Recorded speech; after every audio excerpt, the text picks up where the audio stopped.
सभी दर्शकों को मेरा नमस्कार। आज की चर्चा का विषय है पूजा। पूजा है क्या?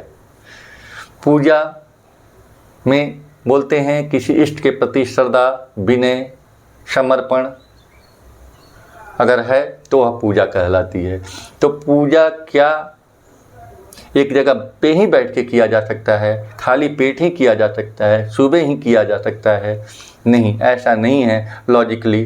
लॉजिकली अगर आपके पास बहुत सारे दोस्त हैं जिनको समय नहीं मिलता है सुबह पूजा करने के लिए, वैसे दोस्तों से आग्रह है कि दोस्त आप जहाँ भी रहें, आपके जो इष्ट हैं ना उनको याद करते रहो, आपकी पूजा होती रहेगी। आपको अगर घर में कोई बोलता है ना कि पूजा नहीं करता, आप उस समय थोड़ा मुस्कुरा दिया करो, क्योंकि अगर आपके अंदर यह गुप्त पूजा हो रही है ना, आप गुप्त रूप से जहाँ भी बैठते हो, जिस स्थान पे रहते हो, वहाँ पे अपने इष्ट को याद कर लिया करो। 2-4 मिनट समय निकाल के देखोगे कि जो दिखावे में पूजा कर रहे हैं और आप गुप्त रूप से पूजा कर रहे हो, आप जीवन में ऊंचाइयों को पाते जाओगे। तो पूजा के लिए किसी आडंबर की आवश्यकता नहीं है कि आप बैठें और दिखावा करें। पूजा में मैक्सिमम दिखावा होता है। तो पूजा में दिखावा होता है जब हम पूजा दूसरे शब्दों में इसको न लें, पूजा जब हम करते हैं तो लोग उसको देखते हैं।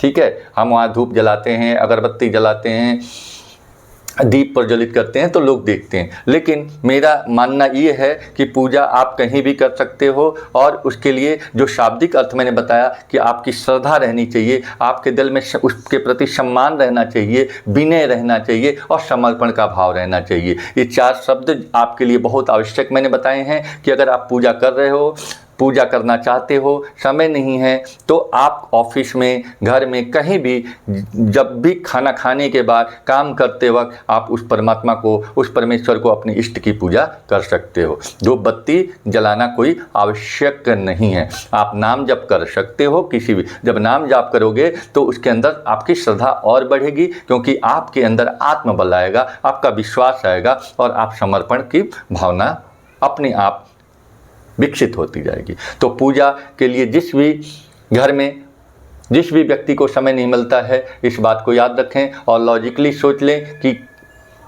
लॉजिकली इस पे विचार करें, यह सत्य है या नहीं। ठीक है, तो समय न मिले तो आप ऐसे भी पूजा कर सकते हो। पूजा के लिए आपको किसी बाह्य वस्तु की आवश्यकता नहीं है। अगर जो लोग बाह्य वस्तु के साथ पूजा कर रहे हैं, बहुत अच्छी बात है, वो प्रशंसनीय है, वंदनीय है। लेकिन जिनके पास समय का अभाव है और वह बाहरी सामग्री इकट्ठा करके और कहीं बैठ के, जो जहाँ पे घर परिवार के लोग देख पाते हैं, नहीं कर पा रहे हैं, तो वो व्यक्ति गुप्त रूप से पूजा करे और इसको किसी से ना बोले। देखे जीवन में क्या उत्थान होता है। तो ये सबसे बड़ी बात मैंने आपको बताई। आप गुप्त रूप से जहाँ भी रहें, समय निकालें और अपने पूजा करते रहें। दोस्तों, पूजा से उच्च कोटि का होता है जो प्रार्थना होती है। प्रार्थना में क्या होती है? पूजा दिखावा होता है और प्रार्थना बातचीत होती है। प्रार्थना में क्या होता है? हम अपने ईश्वर और इष्ट से जो है अपनी दिल की बात बताते हैं, उनसे कहते हैं, उनको रिझाते हैं। तो ये होती है प्रार्थना। तो प्रार्थना और पूजा दोनों गुप्त रूप से आप कहीं भी कर सकते हो। तो इसलिए पूजा और प्रार्थना को जीवन में न छोड़ें। दोनों का शाब्दिक अर्थ मैंने आपको बताया है। यह कहीं भी कर सकते हैं, गुप्त रूप से करें और जितना हो सके उतना समय मिले करें।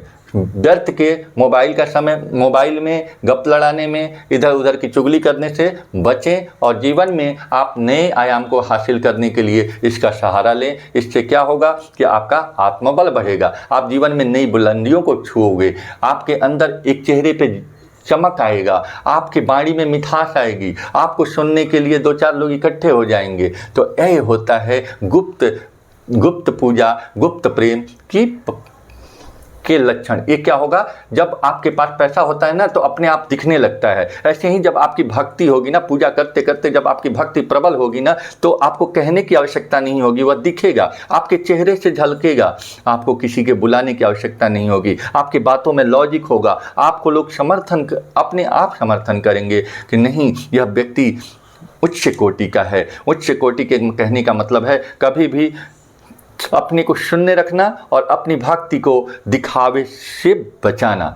तो पूजा करें, समय नहीं मिले घर में कोई बात नहीं, आप ऑफिस में, अपने कार्यस्थल में या दुकान में कहीं भी नाम जप कर सकते हैं, किसी भी अवस्था में कर सकते हैं। इसके लिए कोई समय निर्धारित नहीं है। वास्तव में पूजा हर समय होनी चाहिए, हर क्षण होनी चाहिए। जब तक यह शरीर है तब तक यह पूजा चलती रहनी चाहिए और प्रार्थना समय समय पे करते रहें। अपने इष्ट को रिझाते रहें। प्रार्थना रिझाने के लिए बहुत बड़ी कुंजी है, चाबी है। प्रार्थना में हम जैसे भी हो दिल की बात अपनी उनको सुनाते हैं और उनसे क्षमा भी मांगते हैं। अपनी कोई कमी है वो भी कहते हैं और उन्होंने मुझे कुछ दिया है उसके लिए भी उनको धन्यवाद करते हैं। तो पूजा और प्रार्थना के विषय में चर्चा करी मैंने।